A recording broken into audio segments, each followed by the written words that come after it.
Nós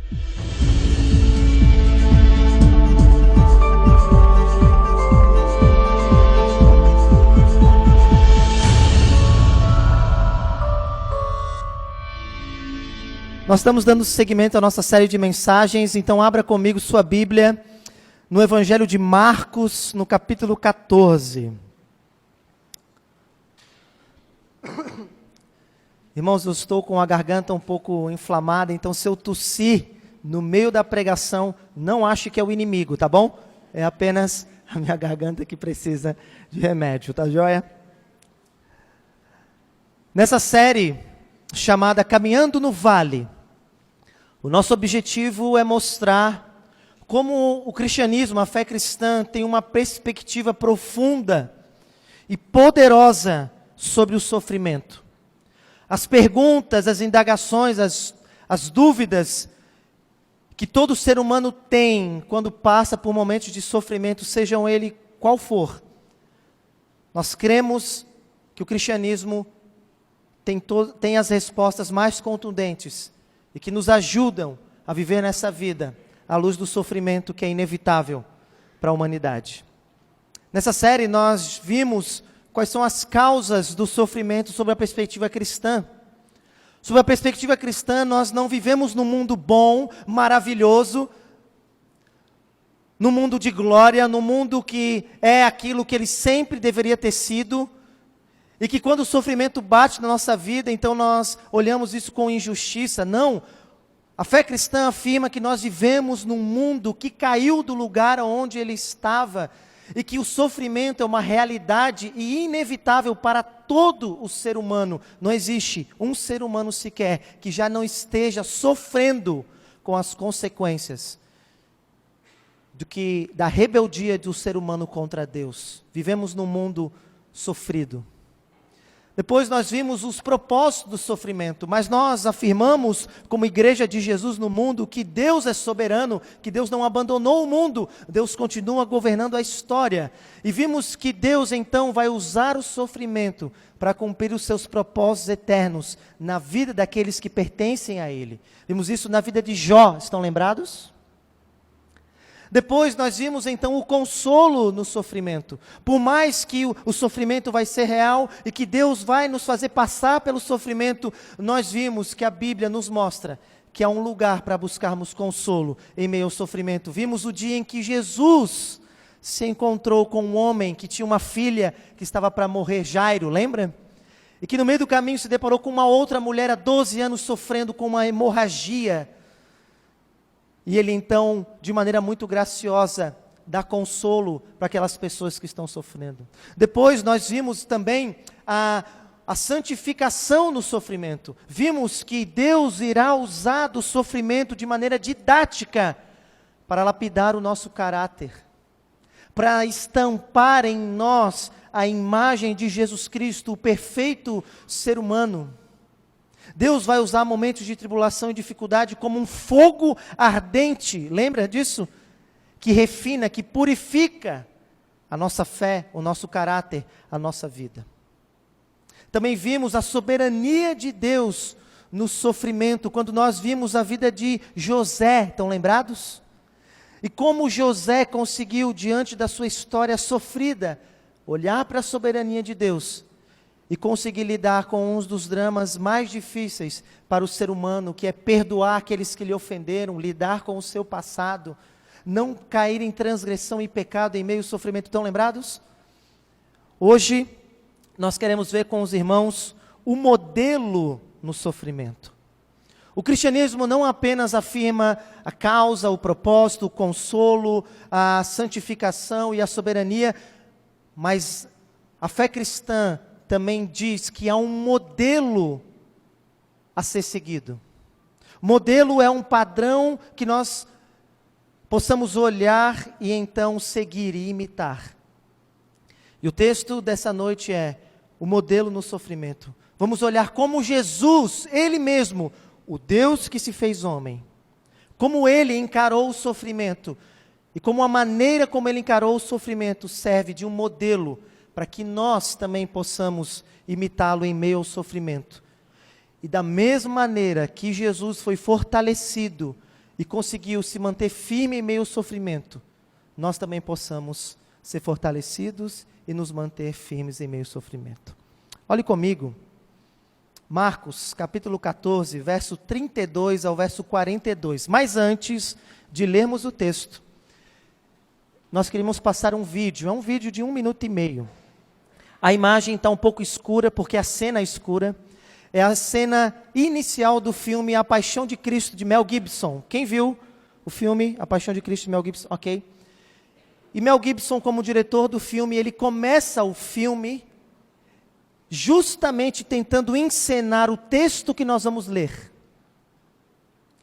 Jesus agonizando no Getsemane, no jardim, no Monte das Oliveiras.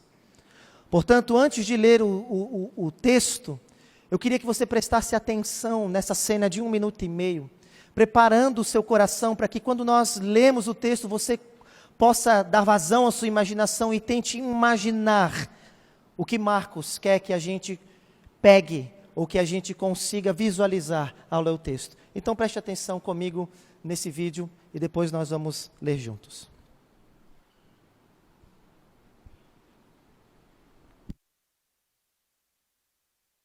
Se der para apagar tudo, boa.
Marcos, capítulo 14, verso 32, diz assim: Então, foram a um lugar chamado Getsemane.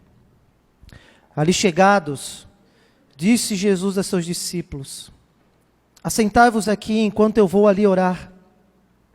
E levando consigo a Pedro, Tiago e João, começou a se sentir tomado de pavor e de grande angústia.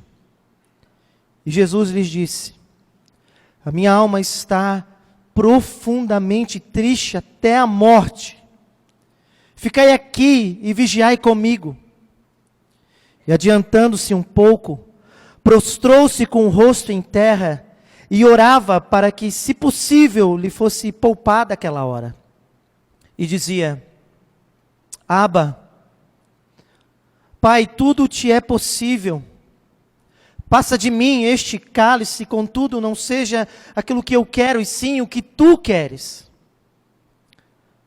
Voltando, achou-os dormindo e disse a Pedro: Simão, tu ainda dormes? Não podes vigiar nem uma hora comigo?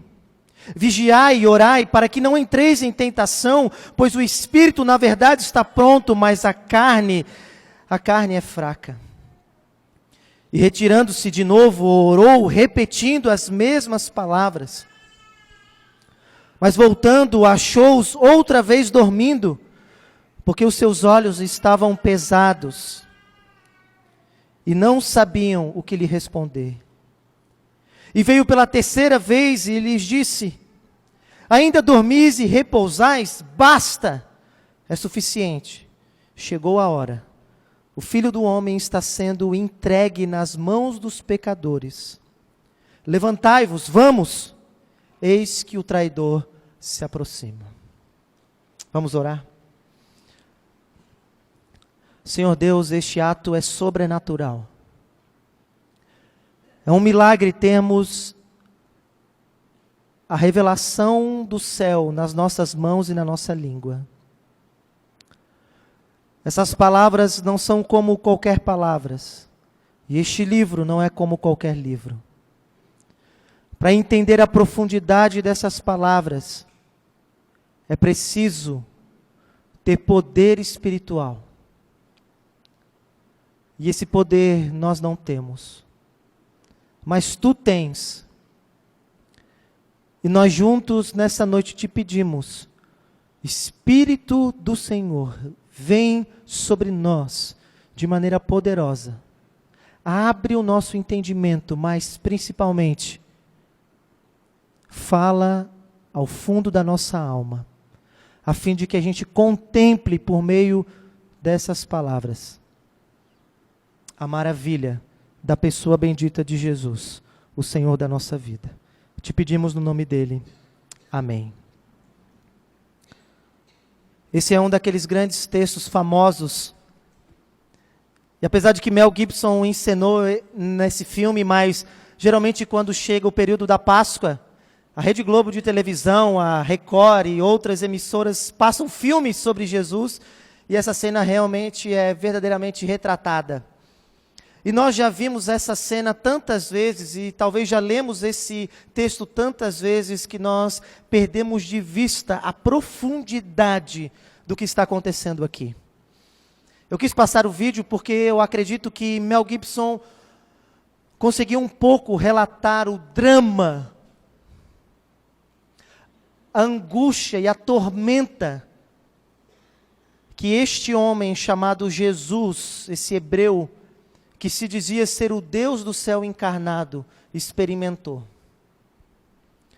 Lucas, evangelista, que escreveu o Evangelho de Lucas, que era um médico, tenta de maneira mais precisa e levar os seus leitores a uma profundidade ainda maior do que Jesus está experimentando, e ele diz que a agonia que Jesus estava experimentando nesse jardim, nesta noite, Mateus diz que era meia-noite quando eles estavam nesse jardim.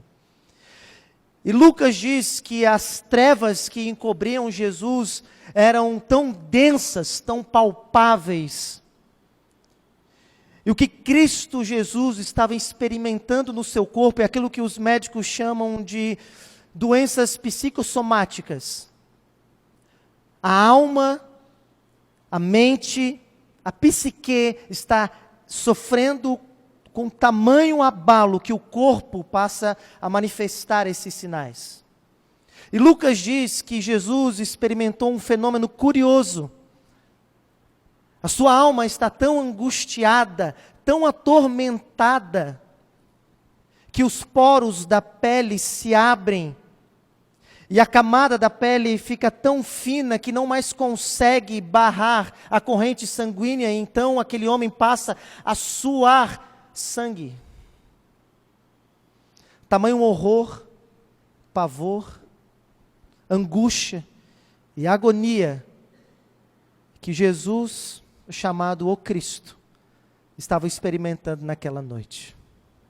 Nós não podemos perder isso de vista, meus irmãos. É curioso porque uma pergunta se levanta quando nós lemos esse texto.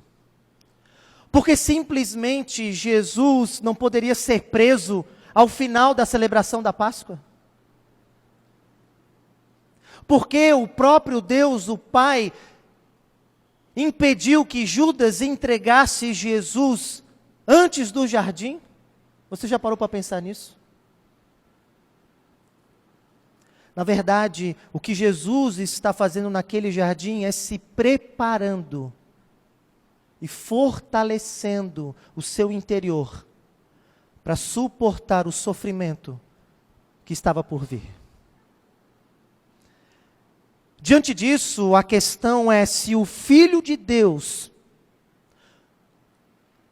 se preparou e se fortaleceu para enfrentar o sofrimento, porque eu e você somos tão soberbos e tão levianos com o sofrimento que nos leva a não nos prepararmos? O modelo de Jesus no sofrimento, e Marcos, Mateus e Lucas fizeram questão de registrar aquilo que é chamado a agonia de Cristo no jardim, para que os seus leitores não apenas soubessem a razão do porquê Jesus irá sofrer, mas também para que os leitores, os discípulos de Jesus, soubessem como Jesus se preparou para sofrer. Uma das coisas mais brilhantes da história da igreja é que os cristãos verdadeiros sempre impressionaram o mundo pela maneira como eles sofreram. É verdade que nos últimos anos, a diabólica teologia da prosperidade que se infiltrou nas igrejas no mundo inteiro, como uma estratégia de Satanás, eu não tenho dúvida disso, começou a minar a mente dos cristãos e das pessoas de que se você é um discípulo de Jesus e um filho de Deus, você vai ser um príncipe nessa terra, você vai ser cabeça e não cauda, e você vai desfrutar de tudo o que esse mundo tem, porque onde você pisar as plantas dos seus pés, Deus lhe dará. Mas essa não é a verdade bíblica e nem a verdade histórica dos cristãos. Semana passada eu preguei aqui no batismo e disse que os cristãos são o povo, a gente mais perseguida e martirizada do mundo. Os cristãos sempre sofreram. Nós já vimos nessa série que Deus não vai nos livrar de todo o sofrimento. Muito pelo contrário. Por incrível que pareça, Deus irá nos fazer passar pelo sofrimento. Nós já vimos as causas, os propósitos, mas o texto dessa noite nos mostra um modelo a ser seguido. E o que guiou os cristãos ao longo de toda a história da igreja foi o próprio modelo do Senhor Jesus. Os cristãos no começo da história, nos 300 primeiros anos da história, eles eram queimados literalmente vivos para iluminar as ruas de Roma. Eles eram jogados nas arenas para ser engolidos pelos leões, para serem chifrados pelos touros. E eles faziam isso cantando hinos de louvor a Deus. E eles botaram o mundo do seu tempo de cabeça para baixo, não porque eles não sofriam, mas pela maneira como eles enfrentavam o sofrimento. E isso foi um testemunho poderoso que abalou o mundo conhecido da sua época. E o que ajudou eles e guiou eles nessa jornada foi se voltar vez após vez ao Cristo sofredor que agonizou no jardim do Getsemane. Portanto, meu irmão e minha irmã, eu sei que você está sofrendo talvez aqui. Eu não sei qual é a razão do porquê você está sofrendo.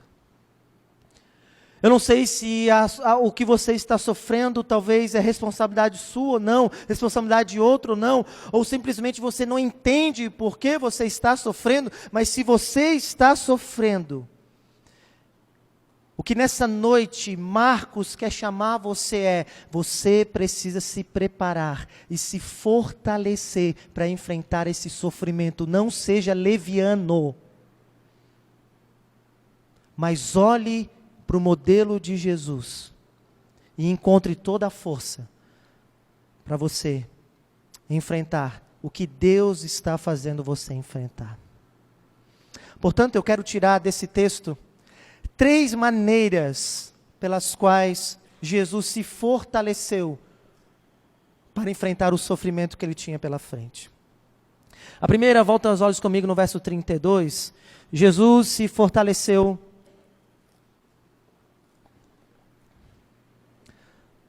com comunhão. Comunhão é uma palavra que significa ter algo em comum, compartilhar com outras pessoas algo que você tem em comum. Por exemplo, nessa noite nós estamos tendo comunhão nesse prédio, nesse salão. Nós temos algo em comum nessa noite, que é a presença de Deus, a palavra de Deus, e por isso estamos juntos. A primeira maneira como Jesus se fortaleceu e encontrou força e se preparou para enfrentar o sofrimento foi compartilhando o seu sofrimento com outras pessoas. Volta comigo os olhos, verso 32, ele diz, Marcos quer situar aos seus leitores, ele diz, então, a palavra então conecta o texto que nós lemos com tudo que vem atrás. Lembre você sabe onde Jesus estava antes de chegar no Monte das Oliveiras? Aquela semana em Jerusalém foi simplesmente turbulenta. Os evangelistas, aqueles que escreveram os evangelhos, dizem que aquela semana foi uma semana difícil.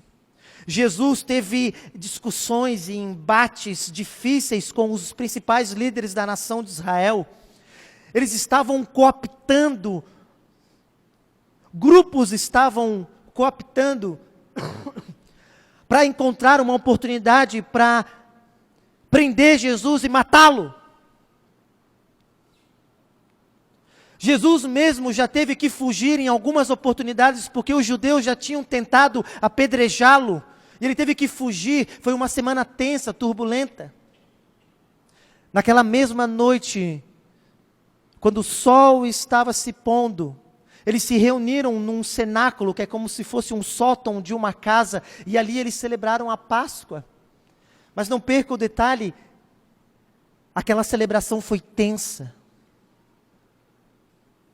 No meio do jantar, depois de celebrarem a ceia, Jesus se levanta de uma maneira muito imprevisível, e ele então tira a veste de cima, e ele põe uma toalha entre a cintura e passa a lavar os pés dos discípulos. E eles não entenderam nada. Nessa mesma oportunidade, Jesus, no meio daquela reunião, joga uma bomba que começa então a atribular a alma dos discípulos, do grupo dos apóstolos. Ele diz, um de vocês irá me trair. Você imagina você, no meio desse jantar, e simplesmente você escuta dizendo, um de vocês vai me trair. Eu faria a mesma coisa que os discípulos, ia ficar curioso, não é?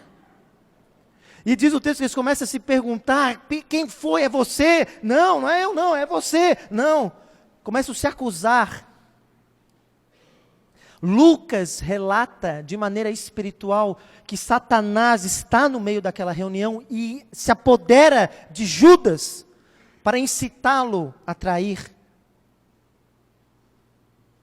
Não apenas isso, João, que está do lado direito de Jesus, reclina sua cabeça no peito de Jesus e pergunta só para Jesus, quem é, mestre?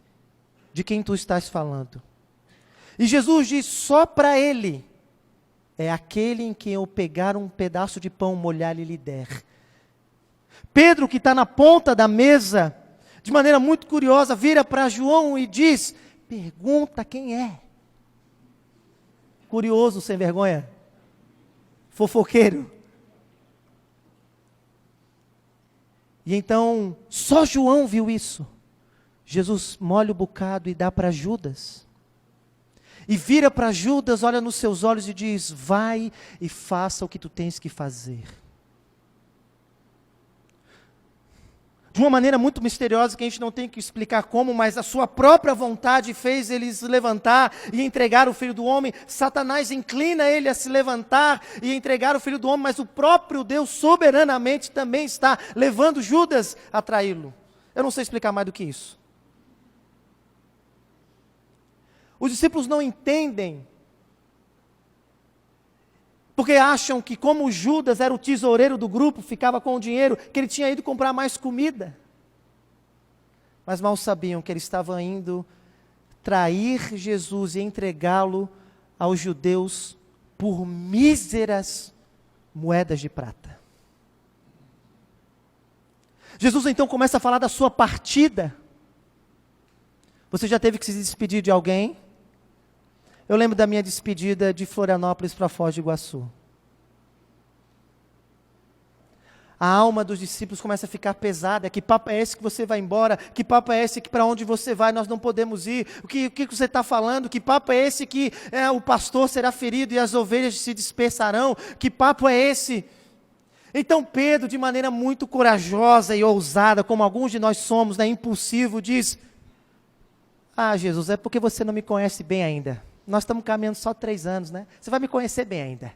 Eu sou fiel. Eu vou contigo aonde for.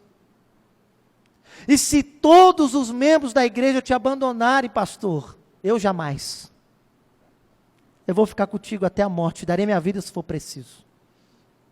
Novamente, só Lucas relata isso, e ele diz assim: Pedro, sabe de nada, inocente.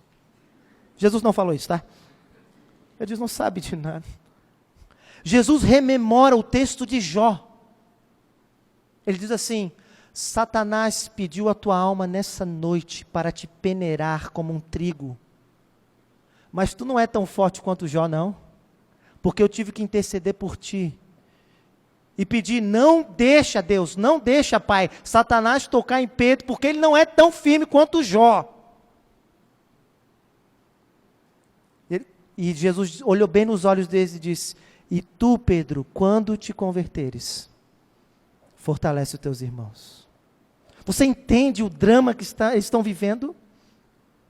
Jesus mesmo fala: Pedro, antes do sol nascer e o galo cantar, tu vai me negar. E não vai ser nenhuma, nem duas. Tu vai me negar 3 vezes. Você entende? Eles saem daquele lugar com todo esse ambiente carregado, pesado, emocionalmente abalados, espiritualmente frágeis. E agora eles vão a um lugar, diz Mateus, que esse lugar é um lugar conhecido, e Marcos faz questão de dizer que lugar é esse. Mateus só diz que é no Monte das Oliveiras, mas Marcos, verso 32, diz que é um lugar chamado Getsemane. A palavra Getsemane significa lugar de prensar olivas. É um jardim que ficava no Monte das Oliveiras, fechado, com um portão de entrada, com várias oliveiras centenárias, plantada pelos judeus há muito tempo. E era comum pegarem olivas e prensarem naquele lugar para produzir o azeite que serviria nas refeições, mas o azeite queria ser usado nas cerimônias religiosas no templo. O que é sugestivo, porque é exatamente no lugar de prensar olivas para fluir o óleo da unção religiosa, o Filho de Deus vai ser prensado, para que dele saia o óleo precioso para nos abençoar. Diz o texto então, verso 32, que chegados ali, o grupo dos 9 fica no portão. Alguns comentaristas dizem que é porque Jesus já tinha ido naquele lugar várias vezes, ele sabia que era comum ter interrupções, talvez dos guardas romanos, talvez dos guardas judeus do templo, mas um grupo fica ali, mas Jesus agora pede para que 3 dos seus apóstolos, os 3 mais íntimos, os 3 que estavam sempre com Jesus nos principais eventos da sua vida, Pedro e os irmãos Tiago e João. E eles vão juntos agora, os 4, até o interior do jardim escuro. Lembre, naquele tempo não tinha copel, não tinha outdoor e nem celular com lanterna. Apenas a luz do luar iluminava o caminho. E eles entram no meio do jardim. Mas olha o que verso 33, ele diz: então Jesus começou a se sentir tomado de grande pavor e angústia. É incrível. Uma das coisas que os gregos e os romanos não entendiam é porque os deuses gregos, ou eles eram impassíveis. Impassível é alguém que não é dado a paixões, não é dado às emoções. E os gregos não aceitavam uma divindade que estivesse sujeita a sentimentos. Para eles, por isso que para a filosofia estoica que vem dos gregos, a sabedoria estava em você se blindar de qualquer emoção e você viver a vida como um cético, não se deixando influenciar por nada. Isso obviamente vai cair num cinismo, né? Você enfrenta a vida à luz de um cinismo, rindo da sua própria desgraça. É incrível como muitas pessoas, elas são mais parecidas com o paganismo grego do que com o discipulado de Jesus, não é? Mesmo pessoas que dizem seguir a Jesus são mais parecidas com os deuses gregos do que com o Deus revelado na Bíblia, a pessoa de Jesus que se sente angustiado e o pavor na sua alma, no seu corpo. Mas por outro lado, os deuses gregos eram dominados também. Alguns deuses eram dominados pelas paixões, tipo Zeus, que era um adúltero e que dava vazão aos seus sentimentos sensuais e tinha filhos com as mulheres humanas. Mas note como Marcos não quer, que está escrevendo para os romanos, que os seus leitores tenham uma visão errada de Jesus. Jesus não é semelhante a um Deus grego impassível, cínico, mas nem mesmo a um Deus romano, grego, tomado de sensualidade, descontrolado nas suas emoções. A fé cristã afirma que os sentimentos são reais. A dor é real. Nós sofremos de verdade, nós choramos, nos angustiamos, sentimos o pavor na nossa alma, o medo, a tristeza. Há momentos em que nós nos abalamos e há momentos legítimos em que nós temos que dar vazão às nossas emoções que estão atribulando a nossa alma. Jesus fez isso. Jesus sente a dor, a angústia, o pavor. Jesus não é como alguns de nós que para manter uma imagem de pessoa forte não confessa que está sofrendo. Olha comigo o verso 34. Ele está agora com os seus 3 amigos mais íntimos e compartilha com eles agora o seu sofrimento. E ele abre o seu coração e diz: a minha alma está triste, angustiada, até a morte. A expressão grega é forte. A ideia é: não há um espaço sequer da minha vida que não esteja afetada por essa tristeza. Está tomada de angústia e de pavor. Eu acho isso incrível, gente.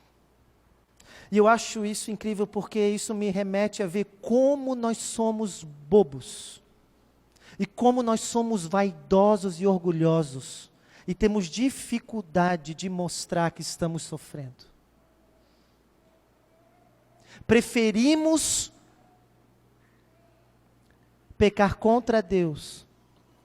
Preferimos sermos dominados pela angústia e a dor, a manter uma imagem de que está tudo bem. Somos capazes de fingir e de enganar quem for e sofrer sozinhos, simplesmente para que as pessoas não vejam as nossas fraquezas. Mas olhe o Cristo agonizando, sem medo de abrir o seu coração e de compartilhar para os seus melhores amigos. Está doendo.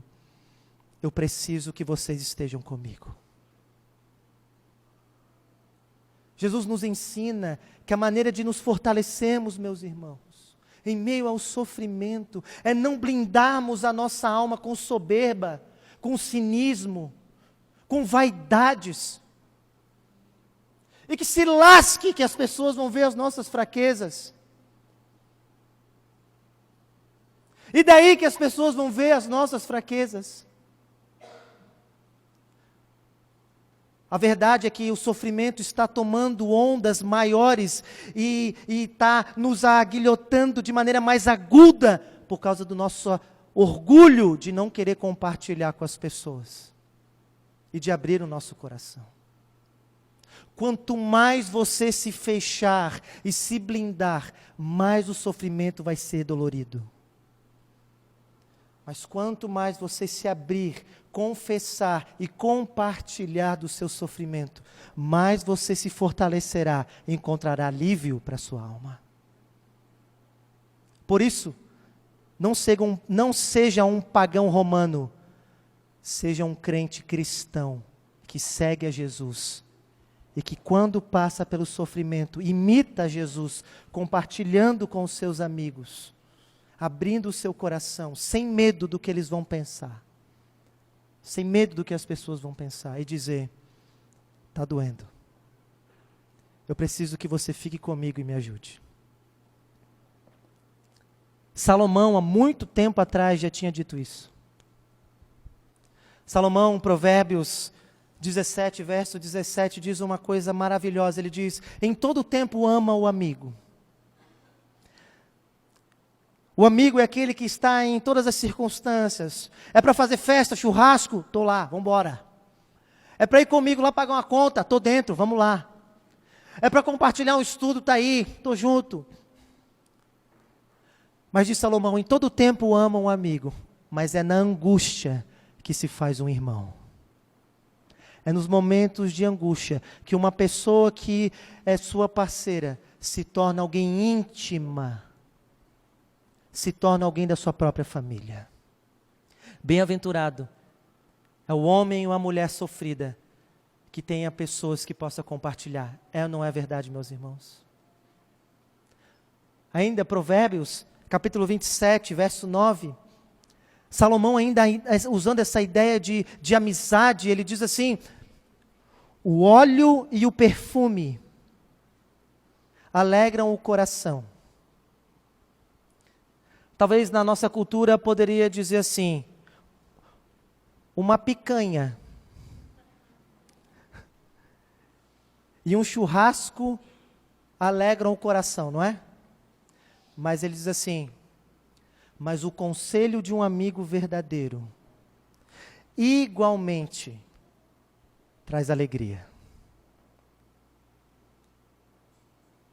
É bom, meus irmãos, no meio do sofrimento, Jesus nos mostra que a maneira de nos fortalecermos é com comunhão, compartilhando o nosso sofrimento com pessoas que nos amam, abrindo o nosso coração para que pessoas possam nos sustentar e nos ajudar. Irmãos, nós vivemos tempos onde é difícil de encontrar verdadeiros amigos, não é? Por N razões, as amizades estão sendo desfaceladas. Cada vez mais, nós temos amizades superficiais. Cada vez mais nós contamos o número de amigos pelo número de pessoas que estão nos seguindo nas redes sociais. Isso é uma grande mentira. Você não tem aquela quantidade de amigo, não. Eu tenho certeza disso. Irmãos, nós precisamos resgatar e voltar, como igreja, a sermos pessoas que vão suportar outras em meio ao sofrimento, meus irmãos. Nós precisamos ser pessoas que criam e façam florescer no nosso meio amizades espirituais profundas, que são semelhantes ao parentesco de sangue. O próprio Jesus fez isso, quando enfrentou o seu sofrimento. Por que nós haveremos de enfrentar sozinhos? O que passa na nossa cabeça achando que nós seremos autossuficientes? O que tão perverso no nosso coração de acharmos que somos melhores que Jesus? Deixa eu te perguntar, não precisa responder. Você acha que você é melhor que Jesus? Se você tem dúvida, eu vou te responder: não. Portanto, talvez nessa noite, como aplicação desse primeiro ponto, deixa eu te perguntar, você tem pessoas com quem compartilhar a sua dor? Se você não tem, talvez nessa noite você precise se perguntar, por que não? Por que não? E se você tem compartilhado com essas pessoas a sua dor? Se você não tem, deixa eu te perguntar, por que não?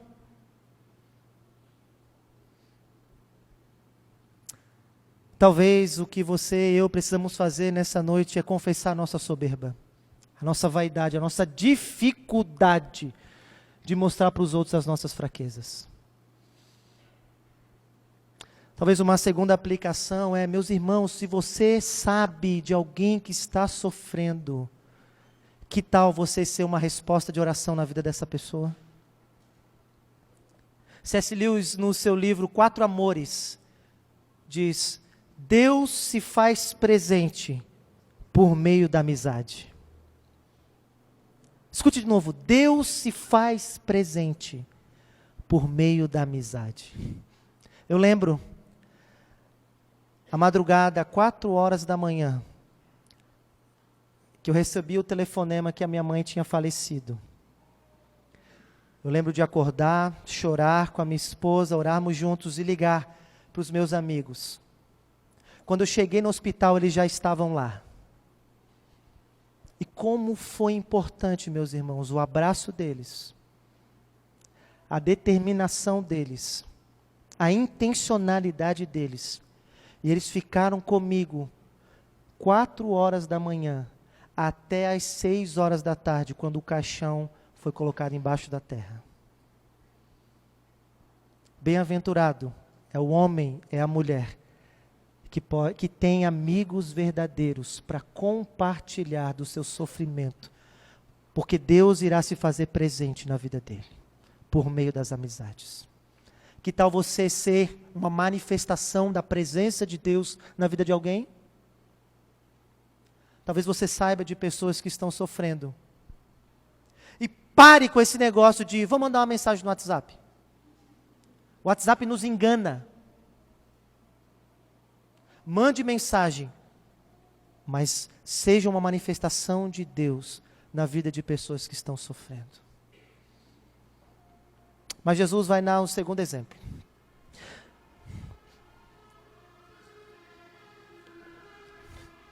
Jesus vai nos ensinar que a maneira de nos fortalecermos não é apenas compartilhando, não apenas com comunhão, mas Jesus também nos ensina que a maneira de nos fortalecermos é com oração. Olha comigo, o verso 35 diz então que ele deixa os 3 melhores amigos, depois de compartilhar do seu sofrimento e pedir para que eles vigiassem com ele e orassem com ele, e agora ele vai sozinho mais adentro do jardim.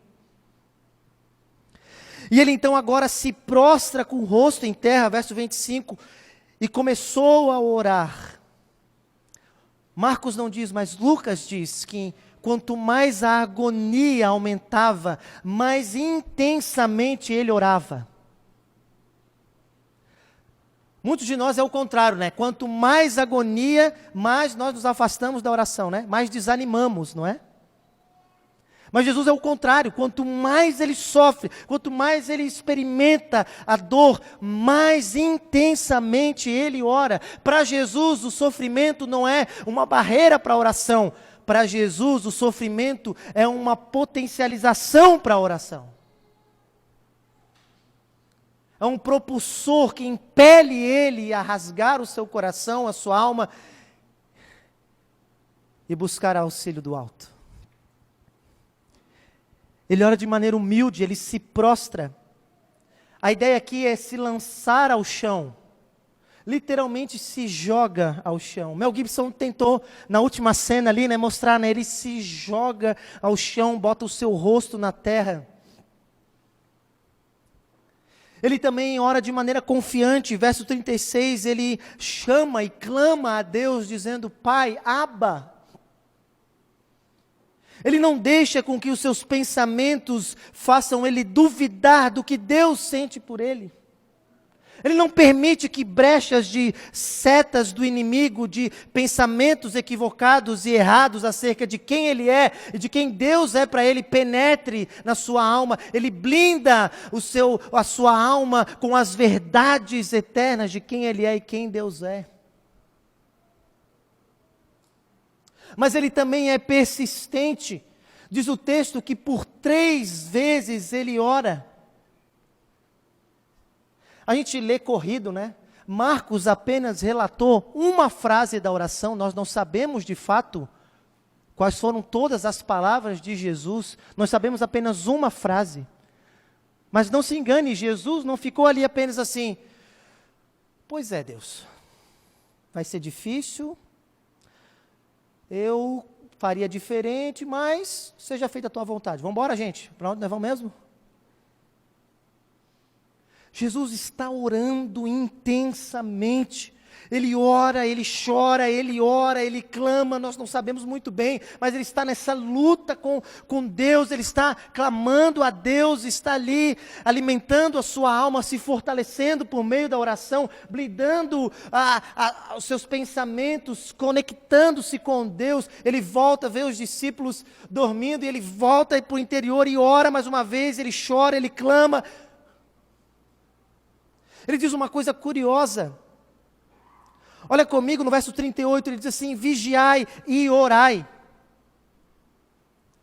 Jesus conecta a vigilância à oração, e ele diz a razão do porquê eles deveriam se permanecer firmes e orarem, porque não apenas Jesus vai enfrentar o sofrimento, os discípulos também vão enfrentar. E Jesus diz um fato curioso, ele diz, o espírito está pronto, mas o que, gente? A carne é fraca. E Jesus associa o fato de eles estarem dormindo com a carne ser fraca, não é? Jesus não está falando do corpo. Mais uma vez, só Lucas diz isso. Lucas diz que os discípulos dormiram, não foi de preguiça não, gente. Os discípulos dormiram não porque eles estavam cansados. Só Lucas diz isso, eles dormiram de tristeza. Enquanto Jesus está vigilante e preparando a sua alma e se fortalecendo por meio da oração, os discípulos estão buscando uma fuga para aliviar a sua tristeza, dormindo. Não que dormir seja pecado, nós precisamos dormir sim, mas o fato é que Jesus está dizendo, a carne, a natureza humana vai buscar algum atalho para não enfrentar o sofrimento. Por isso, se fortaleça na oração, vigie, para que você não seja tentado a buscar um atalho, para que você não seja tentado a buscar uma fuga e fugir daquilo que Deus está propondo para você. Se fortaleça. O que é incrível, depois nós vamos ver isso. Os discípulos reagiram de maneira carnal, mundana. Pedro puxa uma espada e decepa a orelha, não é? Impulsivo, na força do seu braço, como um homem bobo. E depois ele age como um covarde, foge junto com os outros. Eles não escutaram e não levaram a sério o como é preciso se preparar e se fortalecer no sofrimento.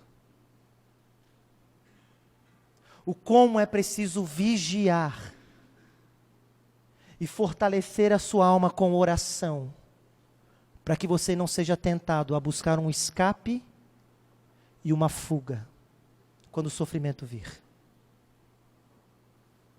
Paulo, falando aos Filipenses, capítulo 4, versos 6 e 7, ele tenta organizar esses pensamentos dizendo o seguinte, não andeis ansiosos por coisa alguma. Antes, estejam sempre diante de Deus as vossas súplicas e orações. E a paz de Deus, que ninguém pode explicar, guardará o vosso quê? Coração e a mente. A palavra guardar ali é montar um sentinela. Montar uma guarda militar. O que Paulo está dizendo, ele está organizando o que Marcos está narrando. Deus montou um guarda na alma, no coração e na mente de Jesus, a fim de que a ansiedade, o pavor e o medo não lhe dominasse. De tal maneira que um comentarista diz que ansiedade e oração são 2 estados. Ou você está ansioso ou você está orando. As duas coisas não podem ser possível.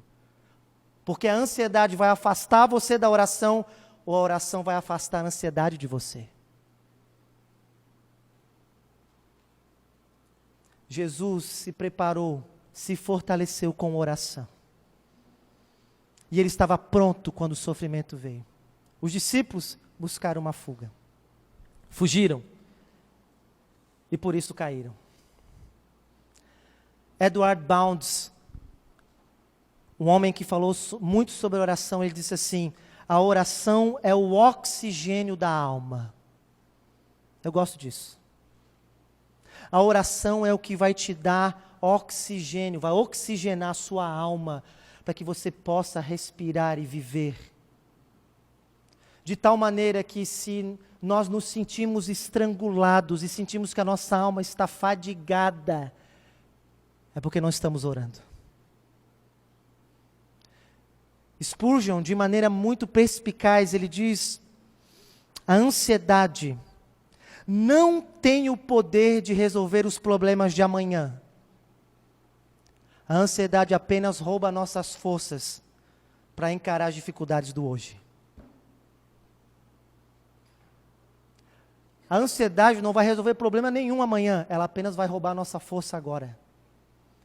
E a maneira de lidarmos com isso é nos fortalecermos em oração, vigiando, colocando a Deus vez após vez, insistindo com Deus. Oração é luta. Oração é luta e luta com Deus. Jesus nos ensina isso. Deixa eu te perguntar, você é uma pessoa de oração? Você tem seguido Jesus no meio do seu sofrimento, se fortalecendo em oração, ou você tem seguido os discípulos buscando uma fuga para aliviar a dor? Os discípulos dormiram. Talvez você tenha injetado entretenimento atrás de entretenimento para tentar fugir da realidade que está diante de você. Alguns buscam fuga na bebida. Outros buscam fuga no ativismo. Outros buscam fuga na comida. Outros buscam fuga no sexo. Mas Jesus está nos ensinando todas essas coisas. Não tem o poder de fortalecer a nossa alma. A oração tem. O clamor tem. O se render a Deus tem. O romper a barreira da vaidade, do orgulho e se humilhar diante de Deus. Como um certo pregador disse: ninguém se colocará de pé diante das circunstâncias se antes não se colocar de joelhos diante de Deus. Não tem como. Não tem como enfrentar as adversidades e ser um vitorioso sem antes ser derrotado por Deus na oração. É preciso que Deus vença você enquanto você ora. Alguém disse: ore e continue orando até que de fato tenha orado. Não desanime. Lute com Deus. Ele vai fortalecer você como fortaleceu Jesus. Mas ele vai para o terceiro ponto. O terceiro ponto é que Jesus se fortaleceu com a comunhão, Jesus se fortaleceu com a oração, mas Jesus se fortaleceu com a submissão. Submissão. Essas palavras que Jesus diz no verso 36 são clássicas. Ele diz: tudo te é possível, tu és o Todo-Poderoso, o El Shaddai. Tudo está nas tuas mãos e não há circunstância alguma que tu não possas mudar. Jesus abre o seu coração e ele diz: se for possível, se há uma maneira de que eu não tome esse cálice, afasta de mim. O que Jesus está dizendo, ele não está pedindo para que Deus, ele não está dizendo: abandona esses homens, é tudo caco. não está dizendo isso. Ele não está dizendo, vamos ficar só nós três? Eu, você, o Espírito Santo. Tudo estava certinho quando só estava nós. Ele não está dizendo isso.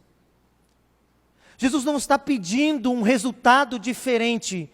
Ele só está pedindo uma forma diferente. Ele está dizendo, se há um outro caminho de redimir o mundo caído, que não seja o Calvário, se for possível. Contudo, diz Jesus, olha como ele se submete agora. Não seja aquilo que eu quero, mas seja aquilo que tu queres. Eu não sei explicar isso aqui, gente. Isso aqui é misterioso. Eu não sei dizer porque a segunda pessoa da Trindade, o Deus que se fez homem, está fazendo essa oração. Esse é um tipo de pergunta que as crianças perguntam na classinha, não é? E o professor fica apavorado. Eu não sei. E eu não sei, não é porque estou desprezando o texto, é porque é um mistério, meus irmãos. É um mistério esse negócio. Mas o que eu sei é que Jesus, o Deus do céu que se fez homem, confiava que Deus poderia promover um outro caminho, contudo, a sua vida deveria ser vivida para cumprir a vontade do Pai. E ele estaria submisso a isso. Ele se sujeitaria não apenas ao resultado, mas ao caminho para chegar até lá. Jesus está dizendo, é a dor, é o sofrimento, é a agonia. Eu vou passar por isso. Eu estou submisso ao que tu queres.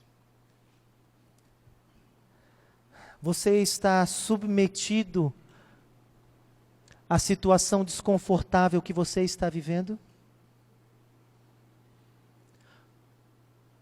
Ou você é aquele tipo de pessoa que diz assim, no fundo do seu coração, você está dizendo assim, eu não aceito isso. Eu só estou vivendo isso porque não tem outro jeito, mas se eu fosse escolher, se dependesse de mim, é por isso que o sofrimento ainda está doendo mais em você, meu irmão.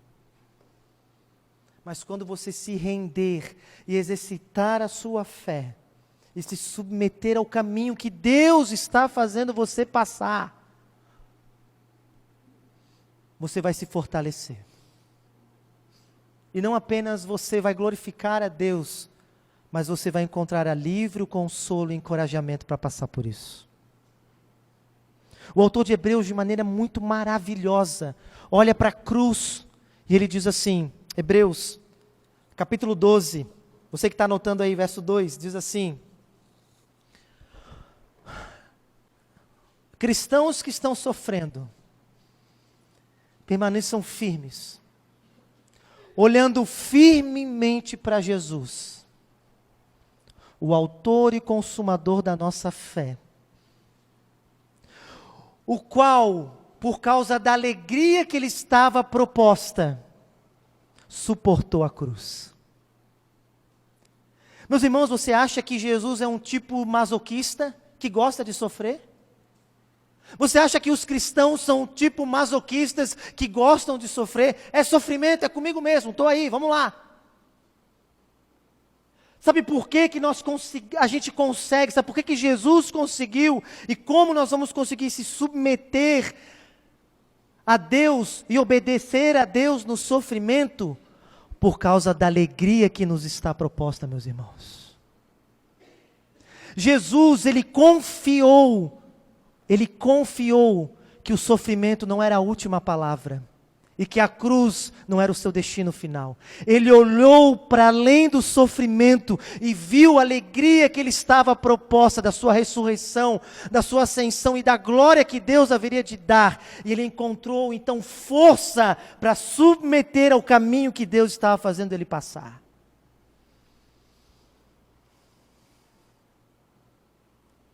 Elise Fitzpatrick escreveu um livro brilhante chamado Ídolos do Coração. Se você não leu, pelo amor do Pai, compra esse livro e lê.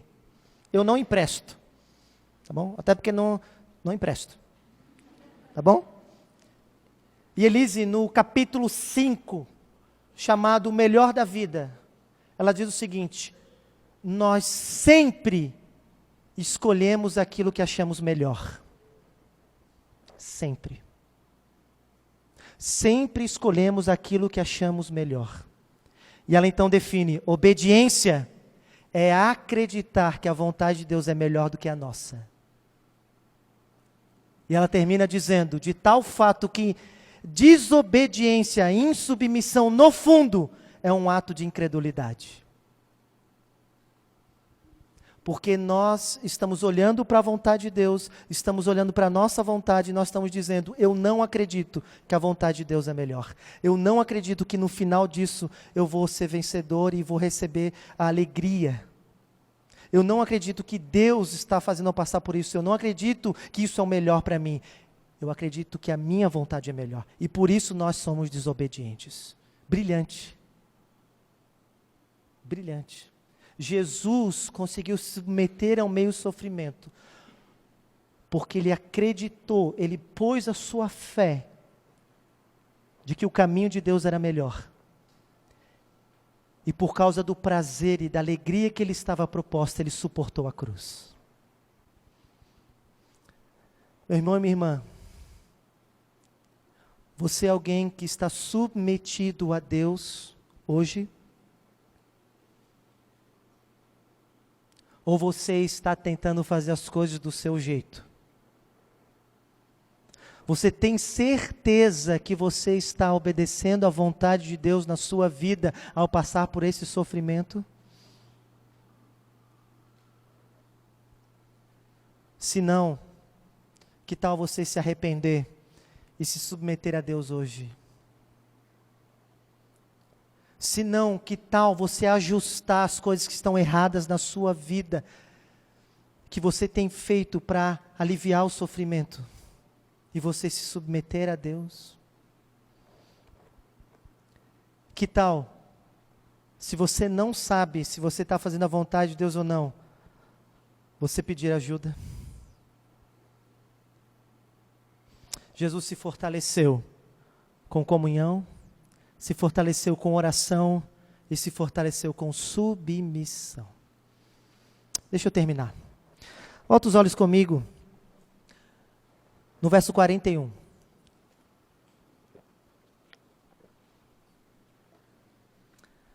O verso 41 diz